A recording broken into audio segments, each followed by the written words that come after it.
Morning student, today we will teach you 12th chapter of SST.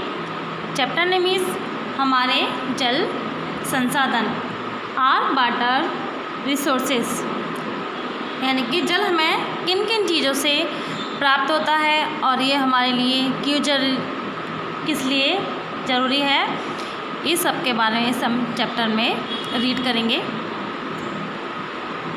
सभी सजीवों को जीने के लिए जल की आवश्यकता होती है। जल पृथ्वी पर सबसे महत्वपूर्ण संसाधन है। पृथ्वी पर जल के बिना जीवन संभव नहीं है। हमें जल की पीने, भोजन पकाने, धोने, सफाई करने और सिंचाई के लिए आवश्यकता होती है। पौधे और जानवरों को भी जल की आवश्यकता होती है। जल का मुख्य स्रोत वर्षा है। किसान फसलों को उगाने के लिए वर्षा पर निर्भर रहते हैं। कुछ भागों में वर्षा बिल्कुल ही नहीं होती।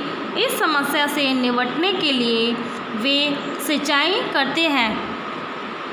हमारी सरकार वर्षा के जल पर हमारी निर्भरता की समस्या को कम करने का प्रयास कर रही है। सरकार ने कुछ ऐसी सुविधाएं दी हैं जिससे कि अगर बारिश नहीं हो तो जिसके द्वारा हम अपने जल की आवश्यकता को पूरा कर सकें। सिंचाई का अर्थ है फसलों में जब जल की पूर्ति करना। भारत में सिंचाई की 3 मुख्य साधन।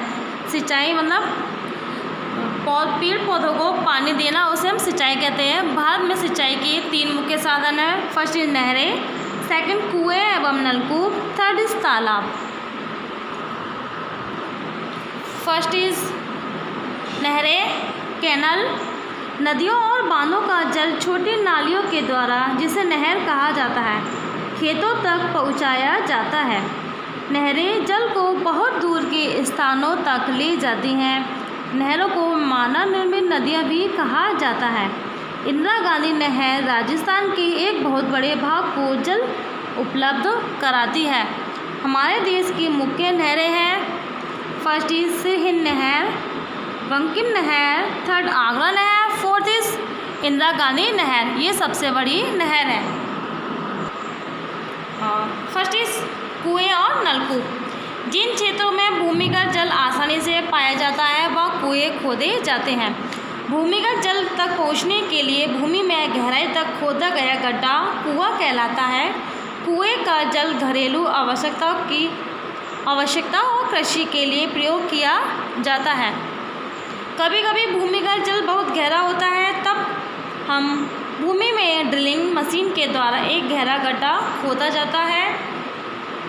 इन गड्ढों में नल या लोहे की प्लास्टिक की पाइप डाली जाती हैं। जल एक विद्युतीय पंप के द्वारा ऊपर लाया जाता है। ये कुएं नलकूप कहलाते हैं। ये हरियाणा, पंजाब और उत्तर प्रदेश में सामान्यतः हैं। हरियाणा, पंजाब और उत्तर प्रदेश में नलकूप मीन्स नल पाए जाते हैं। नेक्स्ट इज तालाब मीन्स टैंक। दक्षिणी पठारों में भूमि को खोदना बहुत कठिन है क्योंकि वहाँ की भूमि असमतल और पथरीली है। वर्षा का जल प्राकृतिक गड्ढों तालाबों में जमा हो जाता है। तालाब सामान्यतः तमिलनाडु, कर्नाटक और आंध्र प्रदेश में प्रयोग किए जाते हैं। इन जगह पर जो भूमि है वह ऊंची नीची और पथरीली है, इसलिए वहाँ पर गहरा गड्ढा नहीं खोदा जा सकता। नेक्स्ट इज बांध मीन्स डैम्स। बांध नदी पर जल के प्रवाह को रोकने के लिए बनाया जाता है। आप ये पिक्चर देखेंगे, इसमें ये बांध बना हुआ है। बांध के पीछे एक बड़ी झील का निर्माण किया जाता है। यहाँ पर विभिन्न नालियाँ होती हैं जो नदी के प्रवाह को नियंत्रित करती हैं। यह जल आपूर्ति करने के लिए जलाशय जलकुंडी की तरह कार्य करता है। जमा किया जल ऊंचाई के साथ गिरने पर विद्युत उत्पन्न करता है। इस प्रकार की विद्युत को जल विद्युत कहते हैं। कुछ बांध बहुत से उद्देश्यों को पूरा करते हैं और उसे बहुउद्देशीय परियोजना कहते हैं। ये देखिए, यहाँ पर जो पीछे जल एकत्रित कर दिया गया है और यहाँ पर ये जगह जगह ये इनके बांध बना दिए गए हैं। वर्षा का जब ज़्यादा जल एकत्रित हो जाता है तो ये बांध बंद कर दिए जाते हैं। जब पानी की कमी या फिर जिस नहर को पानी की ज़रूरत पड़ती है तब ये सारे बांध खोल दिए जाते हैं, इससे गिरते हुए बांध के जल से बिजली उत्पन्न होती है जिसे हम जल विद्युत कहते हैं। वह उद्देश्य परियोजना के लाभ, जल को जमा करने में, सेकेंड इस बाढ़ को रोकने में, थर्ड इस जल विद्युत को उत्पन्न करने में, फोर्थ इस मछली पालन के लिए आवश्यक आधार पर घटक उपलब्ध कराने में। हमारे प्रधानमंत्री पंडित जवाहरलाल नेहरू ने बांधों को नवीन भारत के मंदिर कहा है। भारत की बहुउद्देशीय परियोजना है। भाखड़ा नांगल बांध पंजाब में सतलुज नदी पर बना है। ये उन बांध के नाम है और ये नदियों के नाम है जिस नदी पर किस नाम से बांध बनाए गए हैं। दामोदर घाटी परियोजना झारखंड में दामोदर नदी पर बनाया गया है। नेक्स्ट इज नागार्जुन सागर बांध आंध्र प्रदेश में कृष्णा नदी पर, फरक्का बांध पश्चिम बंगाल में गंगा नदी पर, हीराकुंड बांध ओडिशा में महानदी पर, सरदार सरोवर बांध गुजरात में नर्मदा नदी पर, मैटूर बांध कावेरी नदी पर। नेक्स्ट इज जल का महत्व, इम्पोर्टेंस ऑफ वाटर। जल हमारी मूल आवश्यकता है। शहरों और कस्बों में जल टंकियों के द्वारा पहुंचाया जाता है। गांव में लोग कुओं, नदियों, तालाबों और हैंडपंप के द्वारा जल प्राप्त करते हैं। जहां पानी की कमी होती है या फिर जहां जल नहीं पहुंच सकता है वहां पर जल टैंकों के द्वारा पहुंचाया जाता है। समुद्र का जल नमकीन होने के कारण पीने और सिंचाई के लिए प्रयोग नहीं किया जा सकता।